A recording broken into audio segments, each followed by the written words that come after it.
In March 2024, the Israeli Interior Ministry finalized eligibility reviews for thousands more B'nai Menashe, communities living in the hill districts of Manipur and Mizoram, pressed against the India-Myanmar border, who claim descent from the tribe of Manasseh. For Israeli officials, it is humanitarian absorption amid regional ethnic violence. For others, it is something else entirely, the regathering of Ephraim, named in prophecy long before modern borders existed. Since the Assyrian exile in 722 BC, 2,746 years ago, these communities preserved Sabbath-like customs, Hebrew-sounding prayers, and oral histories of westward exile. Now charter flights trace the route in reverse, from northeast India to Ben Gurion Airport, settling in northern Israel. Not south, north, always north. The convergence is undeniable. Government census data, border instability, rabbinical recognition, and ancient verses that seem to name the direction, the distance, the conditions. This is not myth. This is policy meeting prophecy in real time, and it is happening right now. The Israeli cabinet vote in September 2023 was not headline news. It authorized continued Aliyah pathways for B'nai Menashe communities, roughly 5,000 already relocated since the early 2000s, with thousands more applications pending review. The Interior Ministry cited documented Jewish identity preservation and humanitarian considerations amid escalating ethnic tensions in Manipur. Families would undergo conversion programs, serve in the Israel Defense Forces, and settle primarily in Galilee and the Golan Heights. This is standard absorption procedure. But here is what makes this different. These communities live in the mountains of northeast India, in villages accessible only by footpaths, speaking Mizo and Kuki dialects, and practicing customs they say stretch back to the northern kingdom's collapse. Scripture records that collapse with geographic precision. In 2 Kings chapter 17, verse 6, the Assyrian king Shalmaneser carried Israel away into Assyria and placed them in Hala and Habor, and in the cities of the Medes, Mesopotamia first, then eastward. The prophet Hosea described Ephraim as a cake not turned, half-baked, scattered, mixed among the nations in Hosea chapter 7, verse 8. For Israeli policymakers, the B'nai Menashe are one of several diaspora groups eligible for return under the law of return. For prophetic interpreters, they are Ephraim, coming home from the east, just as the text predicted. Both see the same flights, both track the same routes. One calls it policy, the other calls it pattern. In 2023, the Indian government conducted a nationwide census that reignited ethnic classification disputes in the northeast.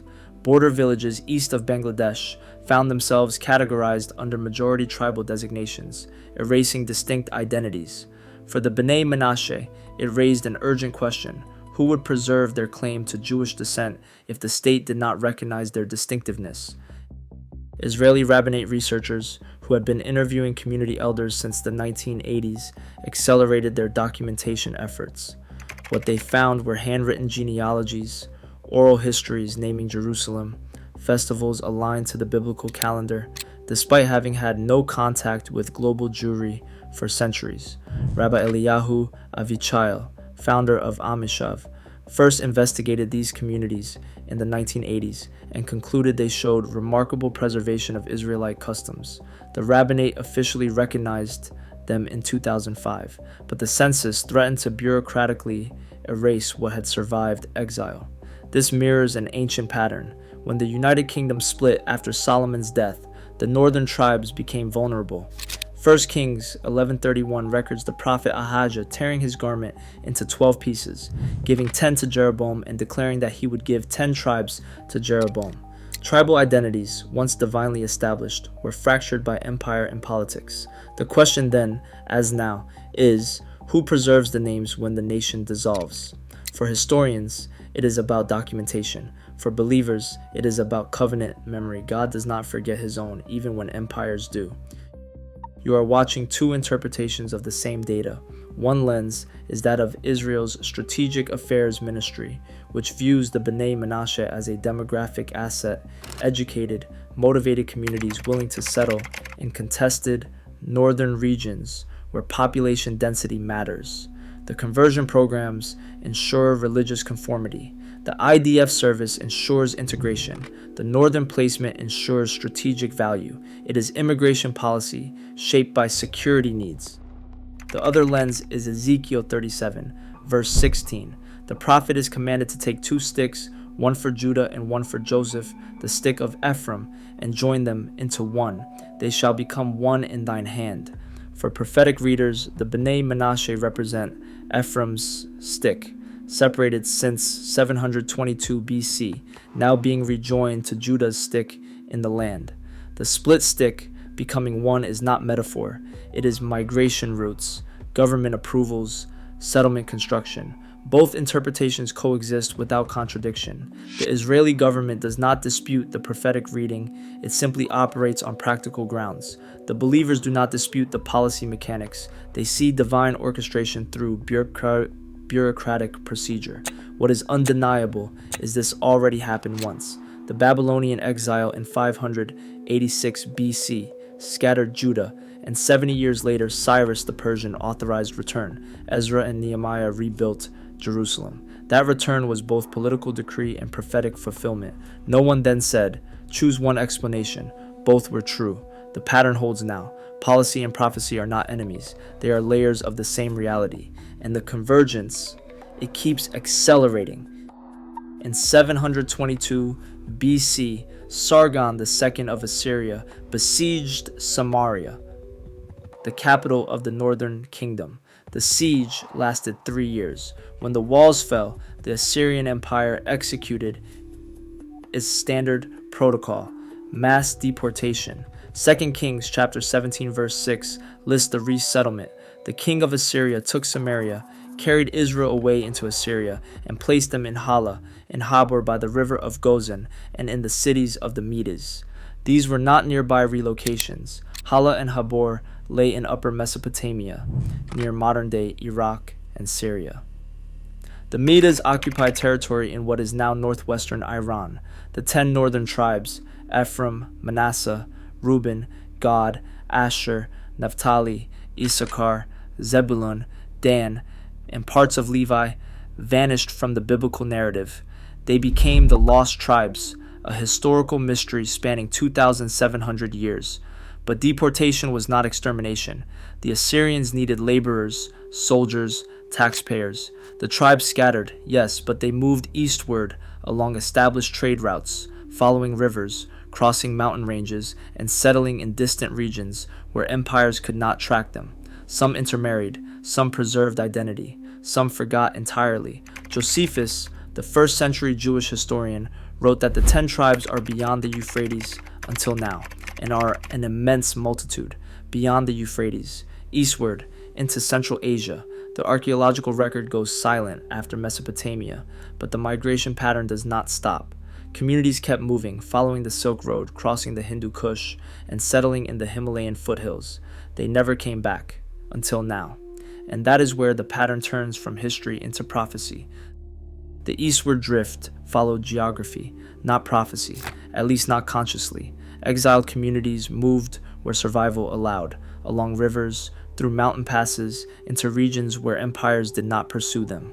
Linguistic studies show Hebrew loanwords in isolated Central Asian languages. Oral traditions in mountain villages from Afghanistan to northeast India describe westward origins, lost temples, and covenant memories. Rabbi Avichai spent decades tracing these threads, following rumors of Sabbath keepers in remote regions. He documented communities in Pakistan, Afghanistan, Burma, and finally the Kuki Mizo Hills of northeast India. The Bnei Manasseh told him stories passed down for generations, their ancestors coming from the west, crossing great deserts and mountains, fleeing persecution, settling where no empire could reach them. They preserved fragments, a rest day every 7 days, dietary restrictions resembling kashrut, songs that mentioned Zion, though no maps showed it. Isaiah 11 verse 11 promises a second time recovery. The Lord shall set his hand again, the second time to recover the remnant of his people, from Assyria, and from Egypt, and from Pathros, and from Cush, and from Elam, and from Shinar, and from Hamath, and from the islands of the sea. That list spans the ancient Near East, but it also traces migration routes east. Elam occupied modern Iran. The phrase islands of the sea could mean distant coastlands. The geography anticipates scattering beyond Mesopotamia into regions unknown to the biblical author's immediate world. The question historians ask is, how did isolated communities maintain Jewish identity without rabbis, without temples, without Torah scrolls? The question believers ask is, who would preserve songs about Zion in the mountains of Burma if memory were not covenant bound? Both questions point east, toward the hill districts, toward the people now boarding planes. Deuteronomy 30 verse 4 makes a promise about distance. If any of thine be driven out unto the outmost parts of heaven, from thence will the Lord thy God gather thee, and from thence will he fetch thee. The outmost parts, not just Babylon, where Judah went, but the ends of the earth, where the northern tribes scattered. Outmost and ends matter in this promise. The Bnei Menashe lived without a temple, without priests, without access to Jewish scholarship for over 2,000 years, yet they preserved festivals aligned to the biblical calendar. They marked Passover-like commemorations. They recited prayers in a Hebrew-inflected dialect no scholar had taught them. When Rabbi Avichail arrived in the 1980s, he found handwritten prayer books passed through generations using phonetic Hebrew phrases community members did not fully understand but refused to abandon. They did not know why they kept seventh-day rest. They did not know why they avoided certain foods. They only knew, this is what our fathers did. This is who we are. Cultural survival without institutional support is nearly impossible.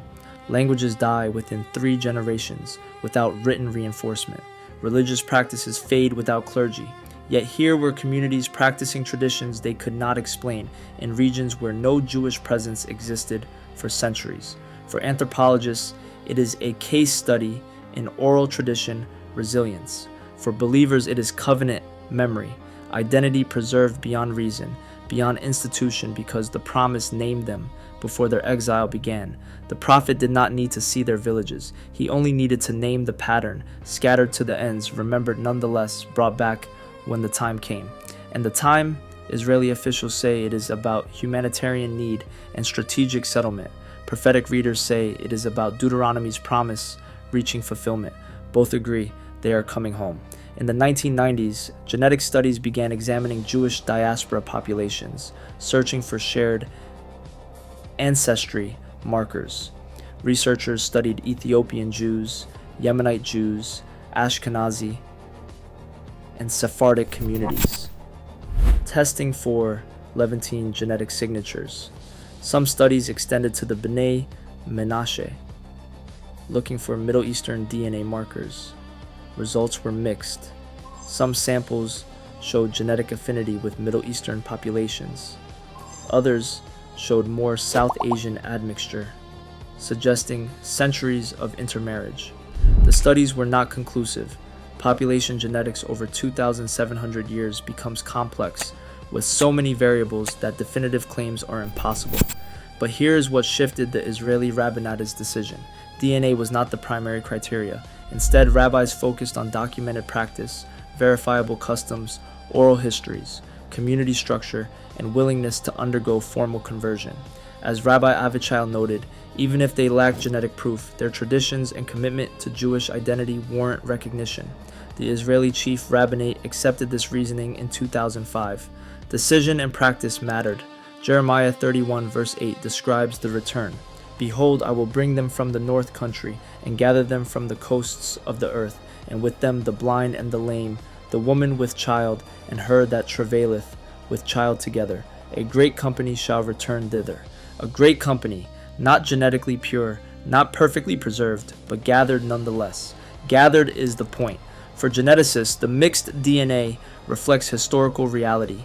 Exiled populations intermarried and adapted. For prophetic interpreters, the mixed lineage does not disqualify. The covenant was never about blood purity, but about covenant memory. Both perspectives see the same data.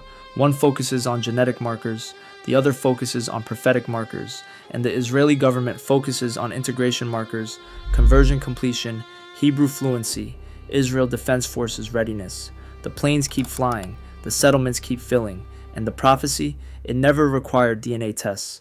The tribal names would not die. Community elders among the B'nai Menashe traced their clans back through oral genealogies, naming ancestors who bore names resembling Menashe and Ephraim. Some villages identified as children of Manasseh. Others claimed Ephraimite descent. The names survived 2,700 years of linguistic drift, empire changes, and geographic isolation, preserved in oral tradition when no written record existed. Genesis 48 verse 19 records Jacob's blessing over Ephraim and Manasseh, Joseph's sons. Jacob crosses his hands, placing his right hand on Ephraim, the younger, and declares that his younger brother shall be greater than he, and his seed shall become a multitude of nations. A multitude of nations. Not one people in one place, but scattered seed, becoming many peoples in many places. The blessing anticipated dispersion. It named Ephraim as the one who would scatter furthest, multiply most widely, and eventually be gathered back. For centuries, scholars debated where the northern tribes went. Medieval Jewish writers speculated about locations beyond the Sambatyon River, a mythical boundary separating the lost tribes from the known world. Travelers claimed sightings in Africa, Central Asia, even China. Most were folklore, but the B'nai Menashe were not folklore. They were documentable communities with verifiable traditions, living in the hill districts of northeast India and Myanmar, practicing customs no missionary taught them, preserving names no colonizer gave them. The distance itself becomes interpretive weight. Why did Ephraim's descendants travel farther than any other tribe? Why did they settle in the most remote regions, the hardest to reach, the least accessible to researchers until the late 20th century? The blessing explains the distance. Ephraim was chosen for scattering and now for gathering. The name survived because the covenant remembered them first, and the return is pulling them back in reverse from the farthest points, just as the text anticipated. Jeremiah chapter 3 verse 18 establishes a geographic rule. It says, "In those days the house of Judah shall walk with the house of Israel, and they shall come together out of the land of the north to the land that I have given for an inheritance unto your fathers, out of the north, not south, not east, north." The prophetic text consistently emphasized northern return routes. Isaiah chapter 43 verse 6 commands, "I will say to the north, give up, and to the south, keep not back. Bring my sons from far, and my daughters from the ends of the earth. North first, then south." The order matters. And here is where the pattern clicks into place. The B'nai Menashe, coming from northeast India, do not fly directly west. Their route curves through the Middle East, and when they arrive in Israel, they settle in the north, in Galilee, the Golan Heights, and upper regions near the Lebanese border. Not Tel Aviv, not Beersheba, north. The Israeli government's settlement strategy prioritizes these regions for demographic reasons. Contested territories need population density to secure claims. But the placement also aligns with prophetic geographic markers. Ephraim's original tribal allotment before the exile centered on the hill country of Samaria, northern Israel. When they return to northern settlements. It is policy matching prophecy, whether intended or not. The Falash Murrah from Ethiopia also settled in northern development towns. Russian Jews in the 1990s were directed to Galilee and the Golan. The pattern repeats. Every major return wave settles north first. For Israeli planners, it is strategic land use. For prophetic readers, it is Jeremiah's rule. North gives up its exiles first. The convergence is not forced. It is documented. Settlement maps show the distribution. Government records confirm the placement, and the prophecy names the direction 2,500 years before the first charter flight landed. Not everyone accepts the prophetic interpretation. Israeli historians note that Jewish identity is complex. Conversion, adoption, and intermarriage have always been part of Jewish history. Some scholars argue the B'nai Menashe represent converted communities rather than biological descendants of Manasseh. DNA studies remain inconclusive. Critics point out that oral traditions, while remarkable, are not proof of ancient Israelite origin. Many cultures preserve migration stories that blend history and legend. Political critics argue the Israeli government uses prophetic narratives to justify settlement expansion in contested areas, cloaking strategic policy in religious language. These objections are not dismissed by believers. They are acknowledged. The Israeli rabbinate does not claim absolute proof. It claims sufficient evidence for recognition. Rabbi Avichail himself admitted, "We cannot be certain of every detail." But the convergence of practice, tradition, and commitment is undeniable. Zechariah chapter 10 verse 6 offers a promise that includes ambiguity. It says, "I will strengthen the house of Judah, and I will save the house of Joseph, and I will bring them again to place them, for I have mercy upon them, and they shall be as though I had not cast them off." As though. Not proven beyond doubt, but restored despite doubt. The text anticipates controversy, it assumes questions, and it proceeds anyway. The flights keep coming. In 2015, 900 B'nai Menashe arrived. In 2017, another 1,200. In 2021, amid pandemic restrictions, 1,500 more applications were approved. By 2024, over 5,000 had relocated, with 7,000 additional applications pending. The Israeli government budgets for their absorption, conversion programs, housing, language training, and military preparation. Critics protest, believers celebrate, and the policy continues, indifferent to the debate, because whether you call it strategy or prophecy, the outcome is the same. Communities preserved in isolation for 27 centuries are returning to the land their ancestors left. The controversy does not stop the planes. What happens now is not speculation, it is published policy. The Jewish Agency's 2024 integration plan for B'nai Menashe communities includes 3 phases. First, 6-month conversion programs at absorption centers led by the Orthodox rabbinate. Second, 2-year Hebrew immersion and vocational training. Third, Israel Defense Forces conscription for people under 30, followed by settlement placement in northern development towns. Families receive subsidized housing, typically in communities like Kiryat Shmona, Safed, and Katzrin. These towns need population growth. Birth rates are low. Young people migrate to Tel Aviv and Jerusalem. Proximity to the border makes private investment risky. The B'nai Menashe fill a demographic need. They are motivated, family-oriented, and willing to settle in frontier regions. For Israeli security planners, they are ideal absorption candidates. But there is a deeper layer.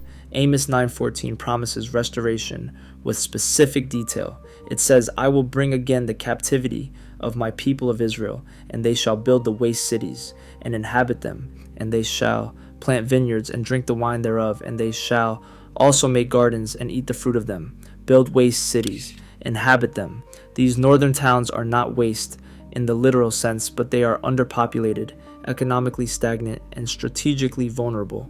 The B'nai Menashe arrive, renovate abandoned homes, start businesses, plant gardens, and raise children. They fulfill policy goals and, for believers, prophetic descriptions simultaneously. By 2025, projections estimate 10,000 B'nai Menashe will live in Israel, primarily in the north. The absorption continues. Here's where the trajectory widens. The B'nai Menashe are not the only community claiming Israelite descent. In India, researchers have documented the B'nai Ephraim in Andhra Pradesh and smaller groups in Kashmir. In Africa, millions identify as Igbo Jews. In Latin America, crypto-Jewish communities preserve Sephardic traditions from Inquisition-era exiles. The return is not finished. This affects more than one tribe, and the map keeps filling in. Ezekiel 37, verse 22, escalates beyond individual returns to national convergence. It reads, "I will make them one nation in the land upon the mountains of Israel, and one king shall be king to them all, and they shall be no more 2 nations, neither shall they be divided into 2 kingdoms any more at all." One nation. One nation. No longer Judah separated from Ephraim. No longer north divided from south. One unified kingdom. Unified. This is the end game in prophetic framing. The return of the B'nai Menashe in this reading is not about them alone. It is about Ephraim's stick joining Judah's stick, the 2 becoming one. The process has stages. First, physical return, scattered tribes coming back to the land. Second, covenantal recognition, communities formally accepted into Israel's national identity. Third, unity. Former divisions healed. Old tribal rivalries dissolved into a single people, Nati. The modern state of Israel does not yet fulfill the one king aspect. It is a parliamentary democracy, not a monarchy.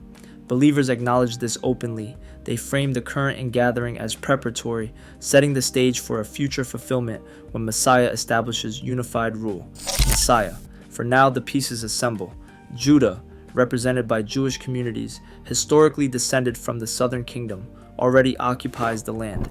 Ephraim, represented by returning communities like the Bnei Menashe, claiming northern tribal descent, begins arriving. Ephraim. The stick metaphor transforms. Separate pieces of wood, long divided, start rejoining through immigration policy, settlement construction, demographic shifts. Stick. Critics see only policy. Believers see prophecy layering beneath it, and both see the same outcome. More communities arriving, more settlements expanding, more tribes represented. Critics, believers. The next chapter is not written yet, but the direction is clear. One piece remains, the Messiah piece, the one king who unites them all. That part has not happened, everyone agrees on that. But the preparatory movements, the ingathering from the ends of the earth, the northern tribes returning, for believers, that is happening now. Ingathering. It is Shabbat evening in a settlement near Safed in northern Israel. Bnei Menashe families gather for their first communal Shabbat observance on Israeli soil. They have done this before, in the mountains of Manipur, and in villages without synagogues, where they rested on the seventh day for as long as their oral tradition reaches. But this is different. They are home. The prayers are the same, the songs are the same, but the geography has shifted from exile to inheritance. For them, it is the end of a journey of 2,700 years. For Israeli officials, it is successful integration, new citizens contributing to border security and demographic stability. For prophetic readers, it is Isaiah 27, verse 13. And it shall come to pass in that day that the great trumpet shall be blown, and they shall come which were ready to perish in the land of Assyria, and the outcasts in the land of Egypt, and shall worship the Lord in the holy mount at Jerusalem. The great trumpet has not yet been fully sounded, believers say, but it echoes in every plane arrival, every settlement expansion, every family lighting Shabbat candles in the land their ancestors left. The map fills in. Ethiopian Jews arrived in the 1980s and 1990s. Russian Jews arrived in the 1990s. Now the Bnei Menashe from India. Each wave adds another piece, another tribal memory, another prophetic marker fulfilled or interpreted as fulfilled. The debate continues, the policy continues, and the pattern continues too. Watch the next movement. This is not the last return. Other communities wait. Other flight routes will open. Other settlements will expand. For some, it is strategy. For others, it is prophecy. For both, it is the same undeniable direction, north, east, from the ends of the earth. One by one, the pieces are clicking into place, and the hills of Galilee at sunset fill with the sound of Hebrew prayers from voices that never forgot.